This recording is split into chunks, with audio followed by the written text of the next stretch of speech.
Hello, everyone. Welcome to the DMI Advocacy Update Series for January of 2024. Hope you're all doing well and having a good start to the new year. Our DMI Advocacy Update Series provides our members in the greater community opportunity to learn about DMI's advocacy work, initiatives, and priorities, and get a deeper dive into some of the most pressing issues impacting downtown Madison.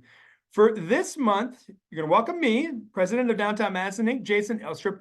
We're going to hear some updates from a special guest, Melinda Heinritz, the president of the Madison Public Schools Foundation, a DMI board member, and chair of DMI's Government Relations Committee. We're going to talk all things education and public schools. Should be a great conversation. If you haven't heard from Melinda before, she's a wealth of knowledge and does so much for our community. It's excited to be able to chat with her. But before we get to Melinda, just want to say a huge thank you to our series sponsors for the advocacy update. We've got Sinair, our major series sponsor, and our supporting series sponsors, the Fiore Companies and Hush Blackwell. And joining us today, a special guest from Sinair. We've got Senior Vice President of Business Development and one heck of a good person, Chris Gillings. Hey, Chris, how are you? Jason, I'm well. How are you doing today? I'm doing all right. Now, something you don't know about Chris is he's also one heck of a youth sports coach. Chris, what are you currently coaching? Because I know there's literally a different sport every single season, multiple sports every single season. Yeah. So I'm dallying a little bit in basketball, particularly with my older son's 6th and 8th grade teams. Just where needed. My wife wouldn't let me too close to the squeaky ball. She rules that side of the roost. But believe it or not, baseball practice is already underway. So we're already at it and getting ready for the snow's already beginning to melt a little bit, Jason, but we're waiting when we can get outside to get on some infields and get to work for the year. Well, that's the best update of this whole thing is that spring it's on its way. The days are getting longer, right? So we're getting closer and closer. What's new at Sinair? How is everything with you all? Yeah, very good and very busy as we're looking ahead now to a 2024 year of opportunities. Obviously, in our core work of housing, the work is rarely, if ever, done, and we're looking already ahead to trying to identify the projects that we're going to be able to get behind and help get completed, not only hopefully here in Madison, but throughout the state and throughout our footprint to try to help close some of the gap in housing that we currently see in the market. But as I've repeatedly said in this series, I love about us sponsoring this particular series with DMI is the opportunity to really flex into what we are all about and why we exist, which is to really support those that are in the business of supporting equality in communities, equality of opportunity in communities, because at our core, we believe that everyone deserves the right and the rights and benefits that come from living in a healthy community. And I'm grateful to see a good friend in Melinda here today with the Madison Public Schools Foundation. I've got 3 boys all in Madison Public Schools. And the work that they do to support the hard work of the board, of the staff of Madison schools, and make sure that kids have the resources they need to be life learners is just so critically important. So grateful to hear some words today from Melinda about what the foundation is doing and what is being done in Madison more generally to support healthy schools and healthy kids in schools. Well, here, Chris. I mean, the bedrock of our community is a healthy schools and a healthy community, right? Just what you're talking about, bringing it all together. He's got 3 in school right now, and I've got 1 on the way in school. Hopefully he'll be in Thoreau in just a few years. Boy, it goes quickly as a parent, though, doesn't it? How is he already faster than you could imagine? Faster than you can imagine. I mean, whoever said that, someone said some axiom, or I don't know what you call it. Axiom's a big word that not certain I can define, but maybe it's right in this case, is the days go slowly, but the years go quickly. And I think that's right, Chris, isn't it? I think that's spot on, Jason. I think that's spot on. Every time I look at my my 8th grader, soon to be 14 in about a week or two, I'm like, where did the time go? I know. Well, Chris, thank you for all you do for the community. And as a personal thank you. Thank you for coaching my godson so often in sports. So we're very thankful for that as well. Happy to do so, Your Jason. support, Chris. Yes. Yeah, Chris does everything. Thank Chris you does for everything. all of us for Scenario support. So, and thank you for the kind words. Yeah, thanks, Yeah. Melinda. Melinda, you absolutely right. All right, so we're going to get a quick advocacy update, and then we're going to get to our good friend who we just heard from, Melinda Heinritz, DMI board member and chair of the Government Relations Committee. Got a couple of updates that we want to make sure to let all of our DMI members know on some of the advocacy topics that are percolating to the top right now and really starting to see in some of the headlines. First is State Street. The 4 through 600 blocks of State Street, the buses were removed middle of last year, and this summer, coming up this summer, this city is going to hold an experiment to understand what a more permanent closure could look like on the 4 through 600 blocks. Now, no new infrastructure will be changed for this experiment this summer, but they're certainly going to put some temporary infrastructure to get to understand what the street could look like with no cars, a pedestrian type of mall but still yet ensure we have deliveries and we have fire, life, and safety.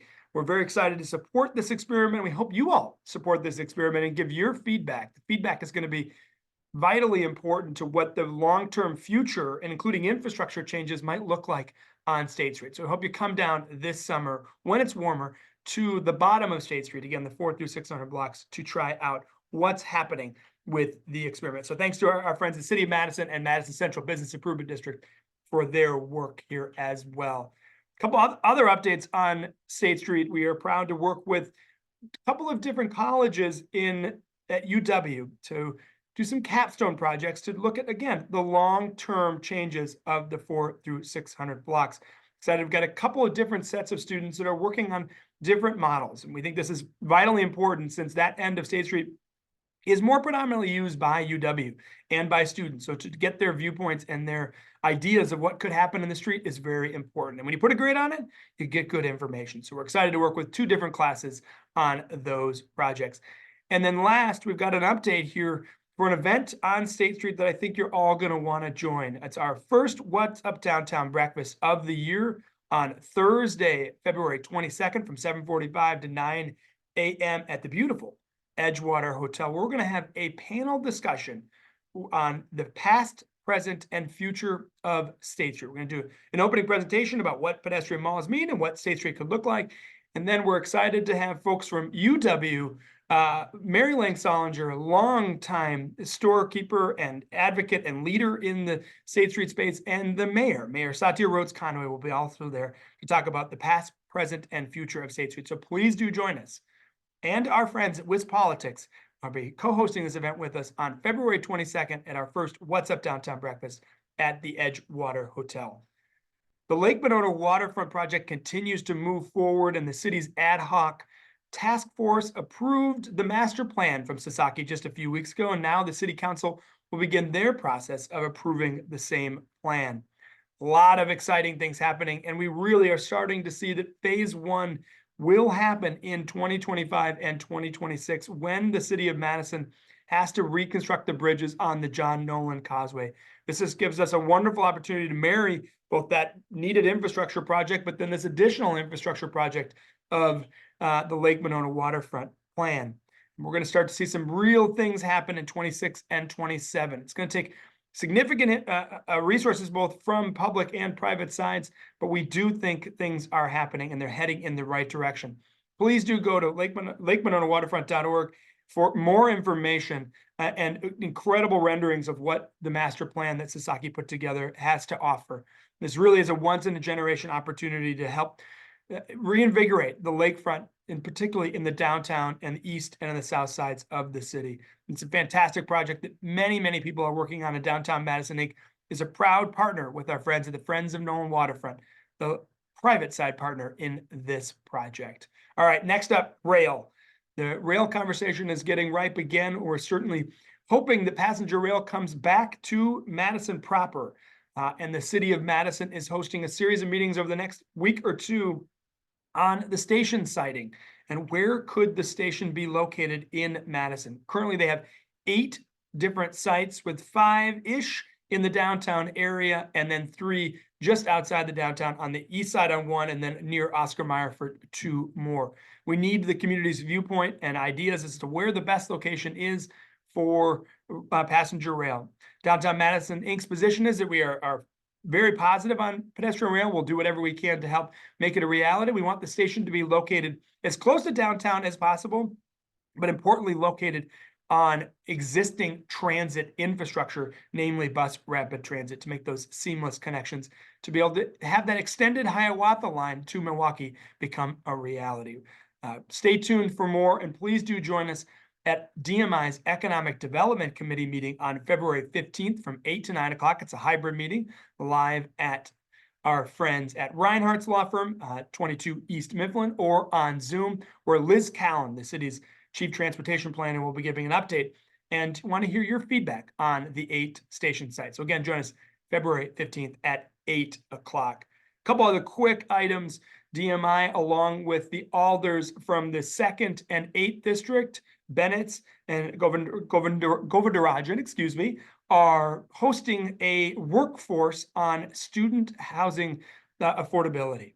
This is a key topic, and we are excited to do a public-private partnership together with the alders to bring this working group together to understand what recommendations we could make to the city of Madison, to UW, and to the private development community to help with student housing affordability.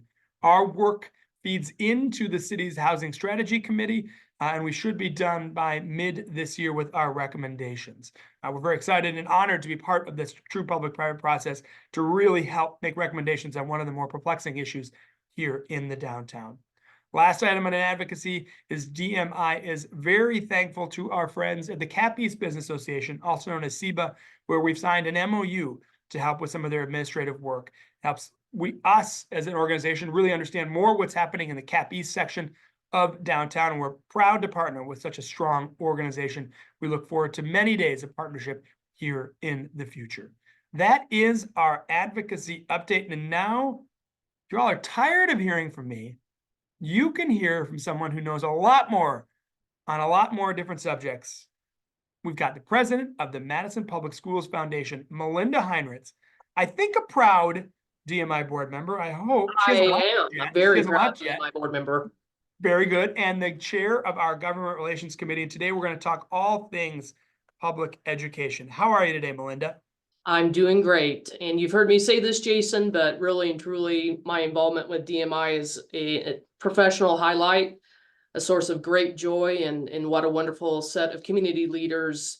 We're really working together for a great downtown, but I think always think about the community in addition to whatever their business objectives might be. So I'm just thrilled to be a part of the DMI family.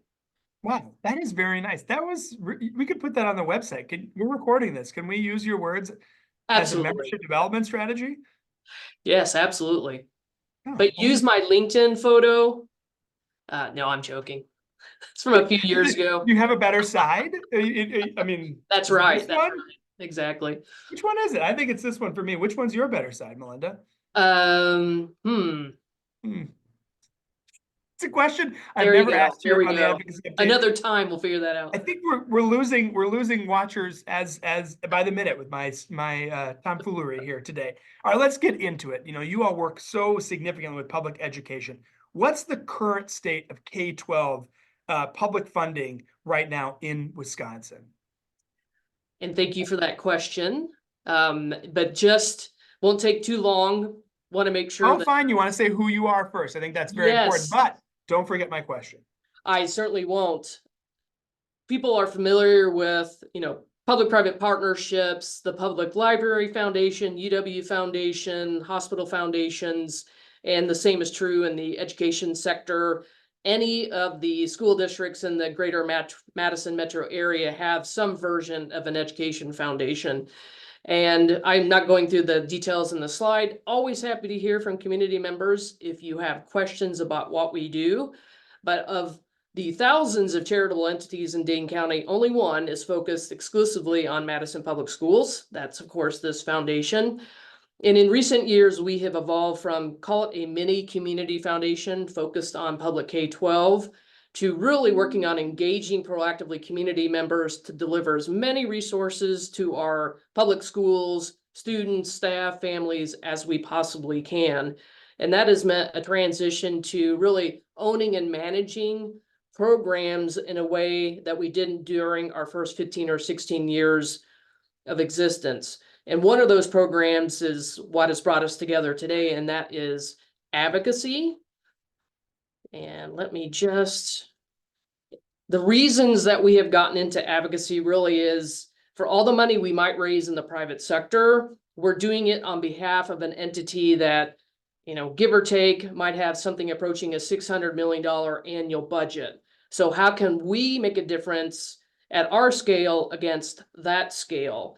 And anything we can do to tap into civic engagement, civic responsibility, to close the opportunity gaps for our children, that's what we need to do. And part of being able to do that at a different scale in a transformational way is to really look at state public K-12 policies. What are those trends and how are they working for us or against us? But we felt we really need to get into advocacy because that's where the scale is going to be for the support our schools need. One dimension of advocacy, of course, is how do we look or stack up compared to other parts of the country? And one dimension of that is states in the upper Midwest. And the trend, unfortunately, is that in the past 20 plus years, Wisconsin has spent the least. So that's one perspective on our state funding. But the reality is we are just embarking on our 4th decade of disinvestment. And there are all kinds of ways that we might look at this. But it's interesting to think about the disinvestment pattern and the pattern of net migration for the state. Now, it's not necessarily the case for Madison or Dane County, but over the last decade, we've had over 460,000 families leave the state. And that, of course, contributes to some of our workforce issues.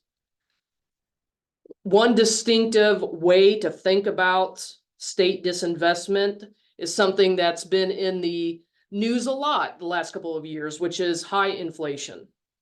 And the state of Wisconsin, going on 15 or so years ago, discontinued the practice of tying per pupil funding annually to inflation.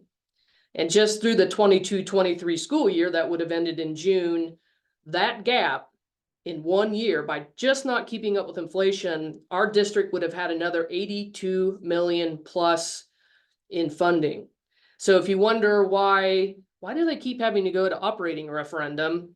This is among the reasons that that is the case.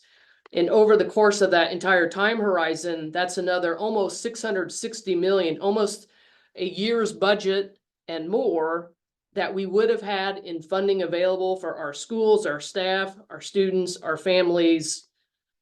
And unfortunately, instead, we have this inflation gap that we're trying to fill, and it's why advocacy ends up being so important to the foundation's work and being on mission. Yeah, I mean, that's actually the question I was want to ask, because you're starting to see this disinvestment, right? And what is Madison Public Schools Foundation, what are your priorities? What is your advocacy work to try to create more investment for our students here obviously in the Madison Public School District, but of course across the state? Yeah, absolutely. And we do take the attitude that there are over 420 school districts in the state of Wisconsin. We're the second biggest, but we're always mindful of we really have to be in it together from the smallest to the biggest district. While we have differences in our needs and our obstacles, there is a lot of commonality, and we really do have to be willing to go to bat for one another. But in terms of our own backyard, 2015, November, we put the word advocacy in our mission statement. Fast forward to present day terms, and now our advocacy platform really has 4 different lanes. Local, one quick example, of course, people run for the Board of Education. And that may seem like kind of a ho-hum election that people may not think about, but we have 7 community members making decisions about 25,000 plus young people, thousands of staff, and a budget, as I said, that is somewhere in the $500 to $600 million range. It's a big deal who is on that board making those decisions.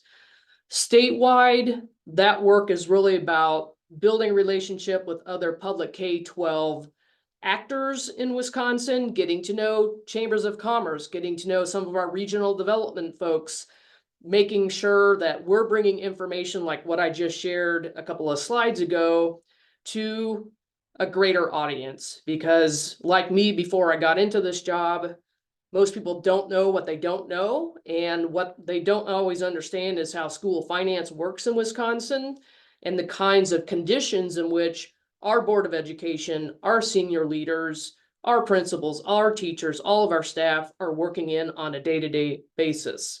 So getting that information out to the public is a big part of what we do. I'll take the middle bubble last. We also are spending more time in the federal lane, which right now really means building a relationship with our congressional delegation, local representatives, and we all pay taxes to the federal government. So we want to monitor and make sure we're getting as many of those dollars back in Wisconsin for public schools as we possibly can. So we're always looking at grant opportunities, who's the right contact person here in Wisconsin, and is there an opportunity for this foundation and district central office to apply successfully? And that relieves the burden on what we have to ask our local community members for. And then lastly, of course, we do referenda campaigns. We have a separate entity, a 501c4, that helps address an inflation gap, because virtually the only tool school districts have is going to referendum. And just to put underline underneath it, of the district's entire budget, only about 10% actually comes from the state of Wisconsin. The balance, by and large, is coming from our local property taxes. So we're involved across the board in those areas. And I just want to say thank you to the Madison School District audiences and community members who are so supportive. That's not the case everywhere, and who support us in a way that we can do this kind of work. Obviously, you had success with your first foray into referenda in 2020. This was primarily a capital referendum and on facility side of things. You know, we're sort of nearing the end of that. How are the facility projects going? What's the current status of all the different high schools work and all the different rest of things that are happening? Yes, thank you for that question. And a big shout out to our friends in building services, Cedric Hodo, Svetlin Borisov. We have over 400 people in that area of the district, and they are busy, talented people making sure our buildings and our food service are ready every day for our students. And they have done an amazing job, because you think about 2020 referendum passed during the pandemic, and having to work through all of the issues that have arisen that we're not planned for when we did the lead up to the 2020 effort. So they have done an amazing job with the capacity they have, with great partners like Findorf, like our friends with the Building Trades of South Central Wisconsin. We are on time. The projects will wrap up, all of them, at the beginning or just into the 24-25 school year. But if you haven't had an opportunity to visit the website on the district's website, and that very lengthy link is on the slide there, but take a look. Easily memorizable, Oh, yes, yes, no absolutely. Problem. Backslash this, backslash that, yep. Exactly. But it's updated regularly. Cameras so that you can see live views of kinds of work that are happening. But there are significant projects that have been completed at each of the 4 comprehensive high schools. For instance, the new pool, the Raggett's family pool at West High School. The Capitol High project is done, and that school open for this school year. Southside Elementary, same thing. So incredible amount of hard work from so many people to make these things possible. But first starting point is made possible by our voters being supportive of the referenda, and we're continue to be very grateful. Last thing I'll mention is that everyone has contributed to these facilities projects, and we want you to have an opportunity to see how your vote, your taxes are making a difference. We have engagement tours that are coming up, so we'll be posting information about this on social media, as will the district. But we have 4 dates in February where we'll feature different parts of that referendum construction, and we'll have sessions in English, Spanish, and Hmong. But if one of those dates doesn't work, you want to get into one of those spaces, you let me know, and we will make it happen, because you have you deserve and have every right to be and see how your taxes have made a difference through the referendum. Get a chance, do check out these amazing facilities. I live close to West High, and just watching what's happening, it's so dramatic. I will say, my wife, a former state champion swimmer for the Regents, go Regents, is a little Regents. jealous of this new pool. Not a little jealous, very jealous of this new pool. It really is important to build everything for our students, to give them every advantage they can. If it's a swimming pool or a new theater or a new, a car repair shop. I mean, all of these different things that they're happening, they're so important for our economy and for our community as a whole. So Melinda, thank you for all the work that you've done. Now, speaking of which, what can our community, what can DMI do to help the Madison Public Schools Foundation, all the important work that you're working on currently? And thank you for that question. In 3 different options. First, very simply, if you go to our website, schoolsmakemadison.org, any page at the bottom, you can sign up for our newsletter. We do not bombard your mailbox. We send out 1 general e-blast per month, but it's a great way to stay in touch with us and to stay informed about issues that you care about, things that are affecting our public schools, and great stories, of course, including alumni stories. That is part of the work that we do as the Madison Public Schools Friends and Alumni Network. So that's an easy thing to do, easy step to take. Please follow us on social media. We're on Facebook, X, Twitter, and Instagram. Also follow the district's channels, but again, a lot of that great content that is on our website will show up on our newsletter program, are going to be incorporated into our social media. And then a really great opportunity coming up, our 2nd annual Schools Make Madison Summit on Thursday, April 25th, 7:30 to 11, hosted by our dear friends, Thermo Fisher Scientific, one of our sponsors, and an Adopt a School partner, and has been for many, many years with Cherokee Heights Middle School. This is a chance to come together with about 150 community members, community leaders, meet one another, learn more about the foundation, but also take a deeper dive into some of the most pressing issues and opportunities like advocacy. What does it look like to be a public school system in the state of Wisconsin in the year 2024, but also getting into some of the incredibly important work done by our district around, for instance, literacy. This ties back again to the 2020 operating referendum, where the district has made good on its promise to invest to a greater degree in literacy.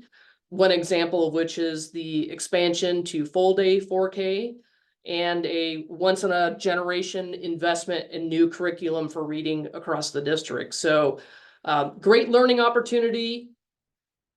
We're asking for the gift of a half day of people's time, but we'll have you out by lunch and off to the rest of your business day. But we really, really hope that DMI members will consider joining us and being a part of a culture that we want to build in this community, where everyone steps up on behalf of public schools. Whether you have a kid in the district, ever will, it really is incumbent upon every single one of us to make sure that we have great public schools, especially at a time when there are so many headwinds working against us. All of us have to be together if we want great public schools. And ultimately, it's not about any of the adults. Who's the superintendent? Who's on the board of ed? It's about the kids in our classrooms right now. And the kids are coming behind them and working together to make sure they get to high school graduation. They're on their way to a post-secondary path that is what they want to do. And they want to stay in a place that has a great downtown, great transportation, housing options, all of those things. So be a part of the conversation, and this is a really fun way to take a deeper step and a first step. Wow, thank you for the hard work, and highly recommend attending any of Melinda and the team of the Madison Public Schools Foundation's events. They're fantastic. They're very informative. We really appreciate it. And thank you to Thermo Fisher. Now, this is also going to be personal, but thank you for supporting Cherokee Heights Middle School, where your son went and my son is going to go. So we're really keeping this very west side here. Apologies to all the pergolders. We love everyone. Yes. All 4 are great. All Yes. 4 are great. All right, Melinda, this is a shameless last question, but you chair the DMI Government Relations Committee. Please let the folks here that are interested in advocacy know, what is the DMI Government Relations Committee and how can they get involved? And what a really great group, dedicated, especially in the years where we're doing a lot of discussions with community members who are brave and courageous and running for public office. This is a committee where people are asked to give a lot of time and really show up consistently. So some of the things that, we're talking about very early in the year, it's always really important to offer DMI members opportunities to talk with alders, especially those that have some part of downtown. And Jason, jump in as you are much more conversant with some of the things that are going on, as you touched on in your advocacy report earlier. But that's just core work for this committee, is having the opportunity to hear from alders about priorities, ask them questions, ask for clarifications, and really have, through DMI, a chance to work to build some really great working relationships. Dane County Board of Supervisors elections, as has been the case, there's some pretty significant turnover. So there's a lot going on there to talk about and track. We have a Dane County executive going to be working with someone new for the first time in a long time. And although this is not the only thing that DMI works on at all, we all know housing, whether it's truly having something affordable when you're a person who's cleaning the building in the Madison Public School District, or you're a teacher, or you're someone who's working at UW Hospital, whatever that may be. Do we have a wide enough range of options as our population continues to boom? And anything that we're discussing, it's really, how can we as a group of members and community leaders ensure that we have a great downtown for community members, that people feel safe, they feel welcome, they can see themselves in the people that are there enjoying our downtown, and that we have lots of experiences. So I'm, again, very proud to be a part of an organization that's trying to do a great set of things for businesses, but to a person, I've never met anyone in DMI who doesn't also have that commitment to, let's find the win-win for the community and for what we're doing. And proud to be part of a committee that's looking at very specific issues around that. So Jason, fill in the blanks.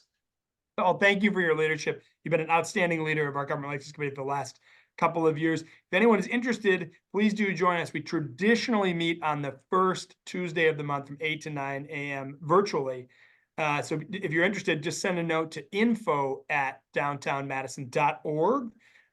Couple of things. This committee is very active, particularly in endorsement. So the committee has endorsed both City of Madison mayoral and city council over the last few years. We are not going to weigh in with endorsements on the county board supervisors or the county executive, but certainly we're going to be watching that very closely. And I want to just put an exclamation point on housing. So Melinda and the team, we had interviews with 35 of the 36 candidates that made it through the primary, either in the mayoral or the city council race. And we asked the same questions of all of the folks. And one of the questions we asked was basically, what's your number one priority? What do you think the number one priority in the community is? 35 of the 36 said housing, affordable housing and housing. And so certainly I think there is a moment where we can get significant things done to help ensure that we have affordable housing for everyone in the community. So it's obviously a big issue here in the downtown, but throughout our entire community as well. I just want to say, again, thank you to Melinda and the team who helped run the Government Relations Committee. And Melinda, a thank you as well for your work with the Madison Public Schools Foundation. Schools truly are the bedrock of our community.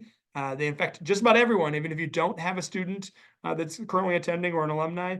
So do pay attention and work with our friends at the Madison Public Schools Foundation to help move things to action. I will note we're so excited to both have Melinda, and we're hopefully, knock on wood, going to add Deputy Superintendent TJ McCrae as an ex officio board member as well. We've long had an MMSD representative on our board of directors, which we find to be very important. Melinda, any last words for us today? You know, just again, thank you to a community that shows up as volunteers, as donors, as taxpayers, as voters, as partners. We love it. We just need to do more. We just have more gaps and more things to fill. Our kids are amazing. Let's do anything we can to help set them up and to really focus on the talents and the assets they bring to the table. And let's have a community that they're all successful. And as I said, ultimately, this is the place that they want to be and have their career and raise their family and spend lots of time and money in downtown Madison. So thank you again for the opportunity. Bring that full circle. I love that. You know, there you go. Absolutely. Well, please do support our friends at the Madison Public School Foundation. All right. This is going to be a super West Side centric question, but I'm going to ask both you and Chris our last question, our fun question of the day. You're going to the Village Bar, which we all live with about a mile away from. What are you ordering? Melinda, I'll start with you. Yeah, my standard order is a cheeseburger with raw onion, French fries, and 2 Diet Dr. Peppers. Hold the glass with ice. We'll just drink it straight out of the can. It's the Village Bar. Let's not get too highbrow about it, but yes, one of my favorite places. Well, what kind of cheese are you putting on that burger? Oh, yes, that's true because we have options now. A cheddar. It's Wisconsin. Yeah, there are cheese options. Yes, true. You don't no answer to that question? Oh, cheddar. Oh, cheddar. I don't know Cheddar. if that's the right answer. Cheddar. I'm gonna wait for Chris. Chris, what are you ordering at the Village Bar? Well, usually it's because I just finished up playing golf at the Glen. Usually that means support the Madison Public Parks. Way to support the parks. Yes. Normally that means that I'm probably trailing a couple of shorter versions of myself. So usually it's at least one hot dog. But for me, it's a burger with grilled onions. And I have to check the next time I'm in there. I have to give a shout out to one of my good friends who's from a dairy family in the west central part of the state. But he brings me massive blocks of Munster cheese. Ooh. And Munster on a burger is fantastic. But otherwise, I'll go American. You know what? I like all these answers, but they're just wrong.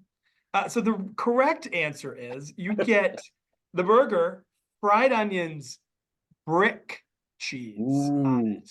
And I don't know if you've seen this. It actually was on. I was on one of these Food Network shows. It's so hard to melt that thick wedge of brick that watch when like Mark and the team are cooking. They put they grill the burger, put the cheese on top, but they can't get the top to melt, so they put a little bit of ice next to it, a little like sauce top over the top, and the steam melts the delicious brick cheese. There's your insider secret. Not so insider. This place has been around for like 100 years. But there you go. There we go. I don't. Brick it is next time, Jason. But what's that? Brick it is next time. All right, there we go. Nothing to do with downtown. I highly advocate you support whatever. You go to the plaza, wherever you go. Enjoy a burger somewhere in the community. Thank you to our sponsors, Sinair and our good friend Chris Jillings, the Fiore Company, and Hush Blackwell for bringing you our Advocacy Update series. And thank you to Melinda Heinritz, the president of the Madison Public Schools Foundation. If you need anything more information, please do check out our website, www.downtownmadison.org, for more information. We hope you have a wonderful rest of your week, and we'll see you downtown.